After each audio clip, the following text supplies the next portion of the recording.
Carta de Paulo aos Filipenses, capítulo 1, a partir do versículo 12. Eu vou te lembrando que Paulo tinha uma afetividade pela igreja em Filipos que era fenomenal. Ele gostava demais dessa igreja.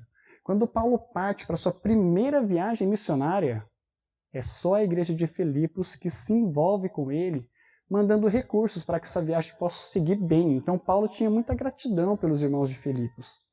E não só por isso, eles tinham tanto cuidado com Paulo que, para enviar os recursos para Paulo, eles mandam Epafrodito, um dos membros da igreja, que levam em mãos todos esses recursos e tem ainda a responsabilidade de cuidar de Paulo enquanto Paulo está com aqueles recursos. Ó, você está precisando de alguma coisa, quer um ombro aí para chorar, quer abraçar, quer conversar, quer desabafar, eu fui enviado pela igreja de Filipos para cuidar de você. Então é uma igreja que realmente ama Paulo e Paulo realmente ama essa igreja. Mas essa visita que ele recebe de Epafrodito é num momento bem complicado. Paulo está preso. Ele foi preso pelo Império Romano por anunciar o Evangelho. E ao conversar com Epafrodito, receber as notícias lá de Filipos, aquela cidade muito bonita, turística, né? Perto do litoral, ele recebe informações daquela igreja e fala: poxa, eu vou falar algumas coisas para vocês aqui, expressar minha alegria, minha gratidão e dar algumas orientações para vocês também a respeito desse momento de prisão que eu estou vivendo. Então eu vou ler aqui esse recorte, imagine como um textão do Facebook de Paulo para os irmãos que estão lá em Filipos, expressando um pouco do sentimento dele e compartilhando um pouco do dia a dia dele, o blog de Paulo ali. Olha, o que eu tenho vivido é isso. Então, acompanhem comigo aí. Paulo escreveu aos Filipenses, capítulo 1, a partir do versículo 12, dizendo o seguinte: quero ainda, irmãos, certificar-vos de que as coisas que me aconteceram têm antes contribuído para o progresso do Evangelho, de maneira que as minhas cadeias em Cristo se tornaram conhecidas de toda a guarda pretoriana e de todos os demais.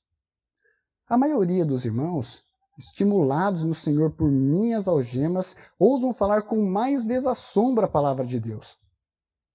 Alguns efetivamente proclamam a Cristo por inveja e porfia. Outros, porém, o fazem de boa vontade.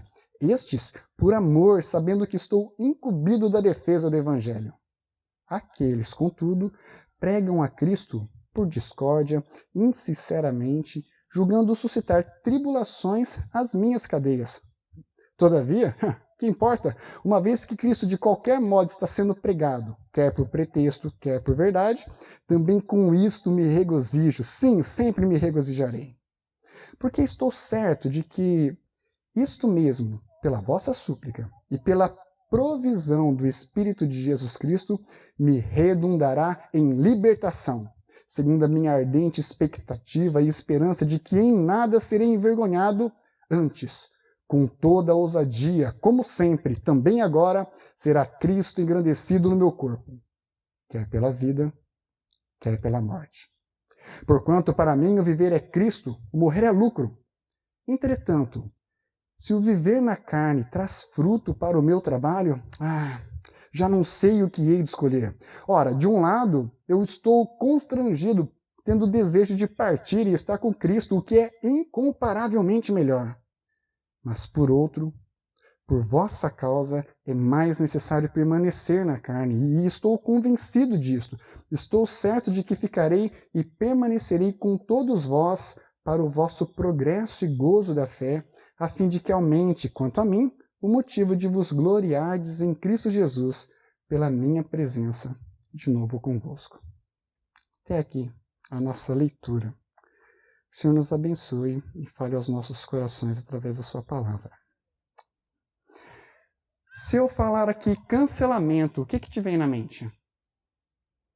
Se você tem aí mais de 60 anos, você está pensando em alguma coisa que não vai chegar na sua casa. Algum produto que foi cancelado, algo que teve que ser devolvido, alguma situação chata. Mas eu acho que se você tem aí menos de 30 anos e eu falo cancelamento, o que você pensa? Quantos aqui já ouviram falar da cultura do cancelamento que tem surgido nos últimos dias? Alguém já ouviu falar disso na internet? Twitter, YouTube, o Facebook, o Instagram, algumas redes sociais têm usado disso. E o que é a cultura do cancelamento? é quando você vai expor alguma informação a respeito de alguém. Normalmente alguém fez alguma coisa errada, é uma pessoa importante, às vezes é até um influenciador, outras pessoas fazem o que aquela pessoa fala, e eles pegam algumas coisas e falam, olha, isso não deveria acontecer. E eles expõem aquilo na internet. E essa informação viraliza e várias pessoas sabem disso e eles cancelam aquela pessoa, ou seja, eles anulam a voz daquela pessoa na internet. Eles já não estão mais nem aí para o que aquela pessoa fala, pensa e faz. E isso traz problemas para a vida de um modo geral. Se a pessoa tinha algum contrato, tinha alguns acordos com grandes marcas, aquelas marcas se distanciam e falam, olha, a gente não está mais contigo. Por quê? Porque a internet está contra você. Então não é legal a gente ficar associado. Então essa é a ideia da cultura do cancelamento. Nos Estados Unidos, alguns meses atrás, tinha um homem que trabalhava para uma grande empresa e ele estava no carro dessa empresa e fazendo o seu trabalho, numa tarde, ele estava com a mão para o lado de fora do veículo enquanto ele caminhava e ele tinha o hábito de ficar estalando os dedos. Eu também tenho esse mau hábito de ficar estalando os dedos. E em um dado momento, estalando os seus dedos, ele fez isso e foi fotografado. Ao ser fotografado fazendo este símbolo com a mão para o lado de fora do carro, um norte-americano postou a foto dele no Twitter e falou, eis aí uma empresa que trabalha com racistas. Por quê? Porque este símbolo é um símbolo que muitos extremistas, racistas, supremacistas brancos norte-americanos fazem quando são presos em um ato de... fala assim, eu sou contra tudo isso, né? Eu sou mesmo, eu defendo essa causa. Então eles fazem esse símbolo enquanto tiram a foto na cadeia. E tiraram essa foto dele e postaram na internet e falaram, pronto, já era. Falou, olha aí, ó, essa empresa compartilha com esses valores, pensa a mesma coisa. Poucos minutos depois, esse homem recebe um telefonema falando para ele, vai para casa, tira o dia de folga. Ele vai para casa e não sabe o que está acontecendo. Busca a resposta na empresa e ninguém fala nada. No outro dia ele descobre que ele é um trend topics do Twitter. Está todo mundo falando dele na internet. Chamando ele de racista. E ele, como um porto-riquenho, fica pensando, mas eu não me vejo como um racista, na verdade, né? Que de onde estão tirando isso? E ao entender, ver toda a discussão, fala, poxa, que grande mal-entendido. Os Estados Unidos têm uma política para ajudar a não acontecer isso. Então ele não foi preso, porque a pessoa só é presa por fazer um gesto como esse se ela tiver um histórico já como racista, alguma fala, alguma atitude, alguma situação no histórico dela. Foi realmente uma infelicidade do momento. Mesmo assim, uma semana depois, esse homem estava no olho da rua. E a frase que ele deixou na internet foi assim, por causa de uma fotografia de um norte-americano branco que eu nem conheço, eu perdi o melhor emprego da minha vida e hoje eu e a minha família estamos numa situação bem complicada. Às vezes o cancelamento é feito com pessoas que realmente merecem, que fizeram algo errado, mas às vezes são feitos com pessoas que são inocentes. Mas o objetivo dele é tirar a voz daquela pessoa, parar, fazer com que ele não tenha mais voz nenhuma na internet, parar esse movimento. Hoje a gente vai ver que Paulo estava testemunhando o movimento de cancelamento lá no século I, e a gente achando que era coisa nova nossa, né? Paulo estava testemunhando um grupo de pessoas que estavam tentando cancelar o evangelho. Falar coisas a respeito do evangelho que não era verdade, tentando impedir que essa mensagem continuasse se propagando em todo o Império Romano, como vinha acontecendo. Paulo está preso por anunciar a mensagem do evangelho, e ao estar preso, ele continua fazendo o que ele sabe fazer melhor, anunciar o evangelho. Então ele está falando a respeito disso. E no burburinho ali, no corredor da cadeia, começaram aquilo. O que esse homem está fazendo aqui? De onde que ele veio? Ele estava falando de Jesus, mas que Jesus que é esse? E as pessoas começaram a falar a respeito de Jesus por causa da presença de Paulo na cadeia. Mas ele foi preso porque está falando de um homem que se dizia que era rei. E isso começou a espalhar e virou o assunto mais conversado na cadeia. Todo mundo estava falando a respeito de Jesus. E nas palavras de Paulo, alguns estavam falando de forma sincera. Esse Jesus mesmo, parece que ele veio e ele encarnou, ele é Deus no meio dos homens. Porém, outros estavam falando, zombando, tirando sarro. Você viu num tal de um rei aí morto, né? Onde já se viu um negócio desse? Alguns por zombaria, outros de coração e de verdade. Mas Paulo diz pra gente, tanto faz. O que me interessa é que eles estão falando de Cristo. Jesus é o assunto do momento na cadeia. O evangelho está sendo anunciado por aqui. E algumas pessoas achavam que estavam atrapalhando Paulo por fazer isso. Se a gente falar a respeito desse Jesus, talvez vai piorar, os outros presos vão se virar contra ele, ou talvez as autoridades escutem, né? Mas aqui fala que até a guarda pretoriana, que era o alto escalão lá, a SWAT da defesa romana, estava sabendo disso e estava conversando a respeito desse assunto. O objetivo deles, que era calar o evangelho, na verdade fomentou, aumentou a discussão, tornou o evangelho ainda muito mais conhecido no Império Romano a partir da cadeia. E aqueles homens tinham suas casas, tinham suas famílias, e eles iam para casa contando a história de um cara louco que estava na cadeia, servindo um rei que diz que está vivo, mas que morreu e que para eles não fazia sentido nenhum. O evangelho saindo da cadeia e se expandindo para o Império. Parece que nada é capaz de deter o evangelho. Eles tentam aqui com as estratégias do cancelamento, mas não dá certo. E quando a gente lê esse trecho aqui da carta de Paulo, ele fala assim, realmente, tem esses dois grupos falando de Jesus, mas tem um que chama mais atenção dele. Talvez se você fez uma leitura um pouco mais atenta desse texto, você vai ver ali no versículo 15, quando ele vai trabalhar sobre isso, ele fala, alguns efetivamente proclamam a Cristo por inveja e porfia, querendo causar briga, divisão. Esse é um grupo. Então, primeiro grupo. Grupo 2.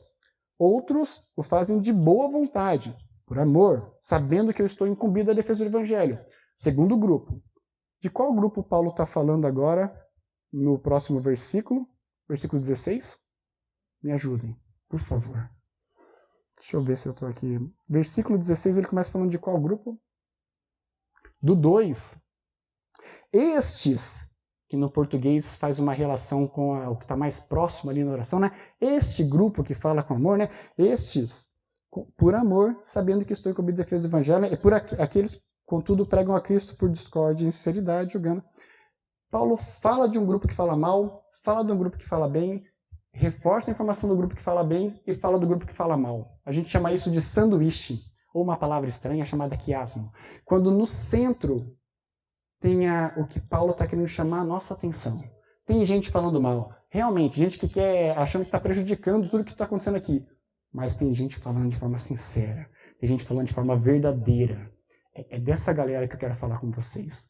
No meio de toda a tribulação que eu tenho vivido, no meio de toda essa dificuldade, adversidade da minha vida, algumas pessoas estão se associando comigo no meu sofrimento e participando comigo da expansão do evangelho aqui no Império de Roma.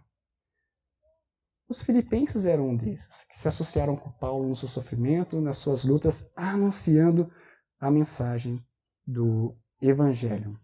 A gente vive um dia parecido ali com o que Paulo estava vivendo. Talvez no Brasil a perseguição seja um pouco mais branda, mas vocês já devem ter visto algum material, algum filme, alguma série, alguma campanha publicitária zombando da mensagem do Evangelho. Vocês já viram isso?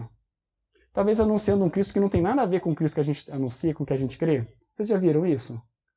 No cinema, né? Recentemente, né? No fim do ano passado, no ano retrasado, tiveram campanhas na Netflix desse jeito.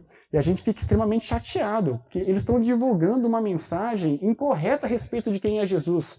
E sempre que eu vejo isso acontecer, eu me lembro de uma frase do pastor Arão, quando eu estava aqui em Paranavaí, e eu ouvi ele falando que ele estava imaginando como seria se a Coca-Cola usasse toda a sua inteligência, todos os seus recursos e estratégias para, em vez de promover ali o Papai Noel e o urso polar no final do ano, eles anunciassem Jesus, o real sentido do Natal. Poxa, ia ser fenomenal! Mas não é responsabilidade da Coca-Cola anunciar o Evangelho. De quem é a responsabilidade de anunciar o Evangelho? É da igreja. E quando o pastor Arão falou aquilo, me marcou muito. Falei, poxa, é verdade. Eu não tenho que esperar da Coca-Cola.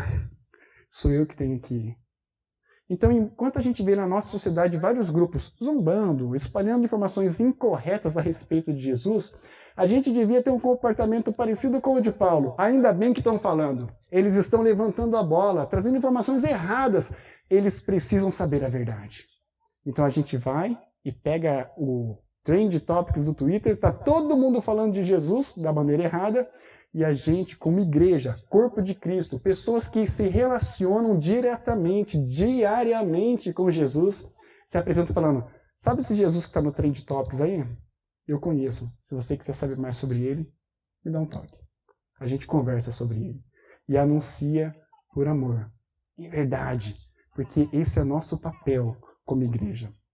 E eu acho legal Paulo falar a respeito disso. Porque Paulo fala aqui no decorrer da carta sobre o ardente desejo dele, né, e a expectativa de que, olha, vou passar por isso, eu tenho certeza que eu vou ficar livre, né? Eu tenho certeza que vou desfrutar da liberdade, no versículo 17. Isso, o Espírito de Jesus me redundará em libertação. E talvez você lendo a carta pensando, Paulo está de dentro da cadeia, ele com certeza está pensando na libertação da cadeia. Não, está preso nisso, né? Mas quando a gente lê o versículo 20, a gente vê que Paulo, na verdade, tem algo muito claro, ele tem um foco para a vida dele. O foco da vida de Paulo não é ser livre.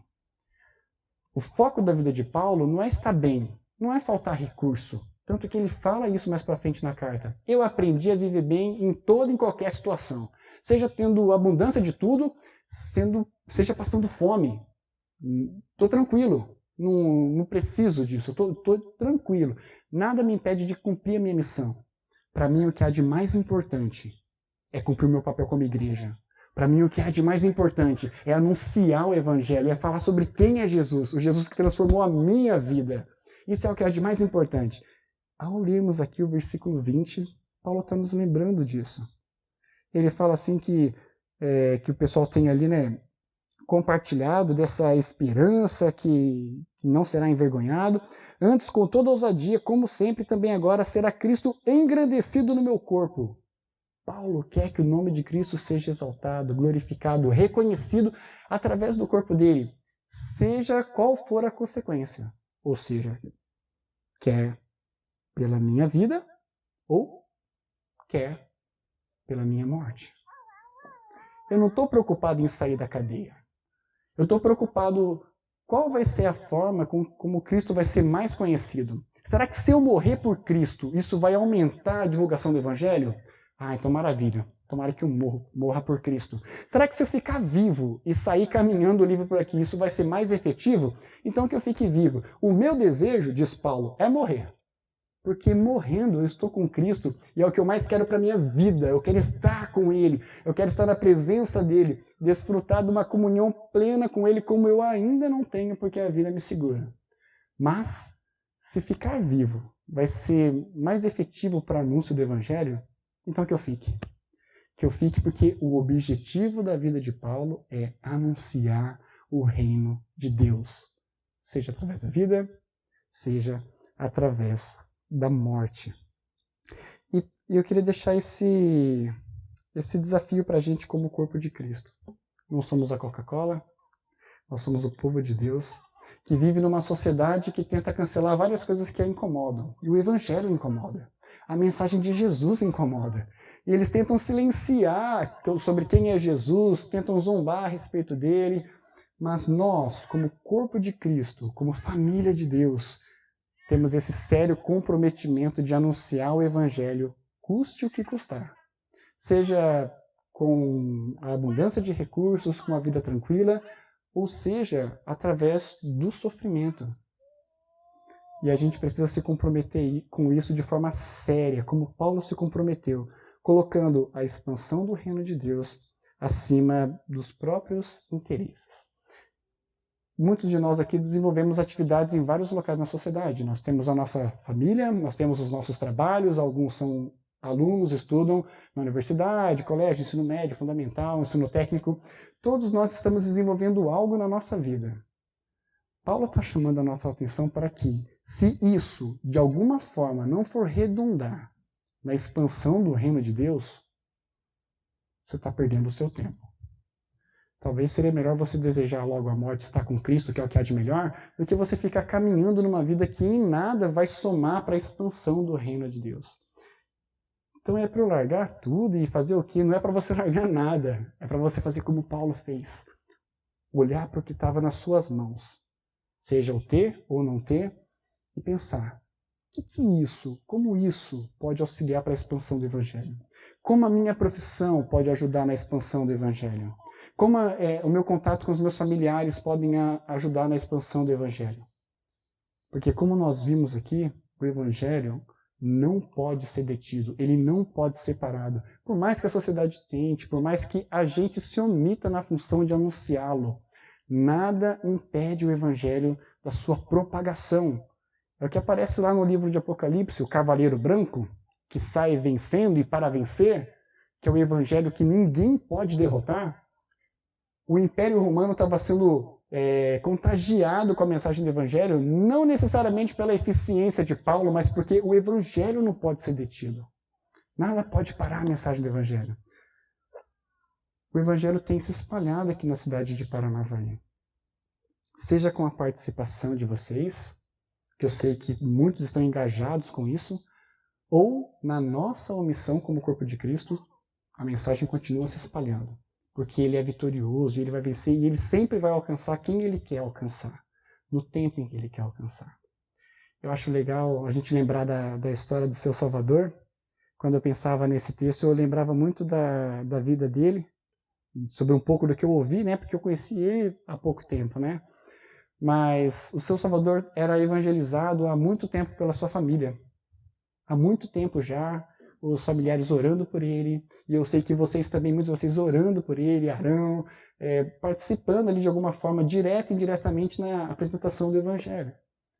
E aí Deus traz ainda um momento super difícil na vida dele, que são as adversidades e a doença, o que o torna ainda mais sensível a essa mensagem, e aí Arão, o pastor Edson, caminhando ali mais próximo, discipulando, mostrando diariamente a mensagem para ele, a família intensificando o testemunho de vida, e num determinado momento, eu só chego para participar da festa, né? Que é a hora do batismo da profissão de fé.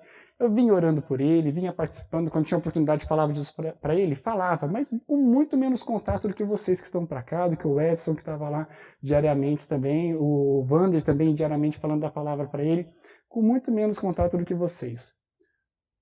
Mas Deus tinha marcado o encontro com o seu Salvador.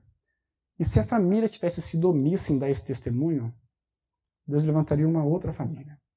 Se vocês tivessem sido omissos na oração, graças a Deus não foram, Deus levantaria outro corpo para poder fazer essa oração. Se o pastor Arão, se o Edson, se o Wander não tivesse anunciando ali a mensagem diariamente, Deus levantaria outras pessoas. E se eu não tivesse ido lá celebrar a ceia com ele, a profissão de fé e o batismo, Deus traria outra pessoa, porque nada para o Evangelho. Mesmo na nossa omissão, o reino se expande. As pessoas que Cristo amou e predestinou serão alcançadas, fazendo a gente parte desse movimento ou não. Mas é bom fazer parte disso. É um privilégio fazer parte do anúncio do Evangelho e poder ver vidas sendo transformadas. Que grande privilégio poder ver o seu Salvador orando lá no leito do hospital, confessando os seus pecados e reconhecendo de que a vida dele agora tinha um outro sentido. E ao visitá-lo depois, sabendo da oração de vocês e da oração da família e do envolvimento de todos, vê-lo falando assim, a melhor coisa que me aconteceu foi ter entregado a minha vida para Jesus Cristo. A gente está tendo a oportunidade de participar com Deus de um movimento que não pode ser cancelado, que não pode ser impedido, que não pode ser detido. Vamos aproveitar. Vamos fazer parte desse movimento. Vamos se envolver com tudo que nós temos, com tudo que nós somos. E como Paulo deixou bem claro que para ele era assim, custe o que custar. Que tenhamos a coragem de fazer a oração de Paulo e pensar, Deus, de que forma vai ser mais efetivo a minha vida na expansão do teu reino? Faz como o Senhor quiser. Na pior das hipóteses, morrer é estar com Ele e é maravilhosamente bem. Mas talvez Cristo queira que você siga na sua profissão, tendo contato com as pessoas que você tem, dentro da sua família, sendo ferramenta de Deus para alcançar essas pessoas e tendo o privilégio de ver vidas sendo transformadas também. Fica essa palavra que tem me incomodado muito e me feito pensar e repensar na minha vida, em todas as minhas relações e atividades. E eu espero que trabalhe no coração de vocês também. Lembre-se, o Evangelho é algo que não pode ser detido. A questão é, você vai fazer parte desse movimento ou Deus vai agir apesar de você? Pela história e por observar Paranavaí, eu sei que vocês têm feito muito aqui nessa cidade, têm se envolvido demais, e eu sei que ainda há muito mais a fazer. Enquanto a gente não vê aí 100% da cidade, né, alcançada por Jesus, a gente não para ou até Jesus Cristo voltar. Mas é legal ver rostinhos que eu nunca vi, né, chegando por aí, pessoas passando por aqui. É um sinal de que pessoas têm se aproximado dessa mensagem, e eu sei que vocês estão envolvidos nisso. Continuem assim e façam disso a maior motivação da vida de vocês. Ei pessoal, quer continuar assistindo os nossos vídeos? Clique aqui e você vai ter acesso em outros vídeos. Mas também se inscreva no nosso canal, tá bom? Acione o sininho e compartilhe com outras pessoas.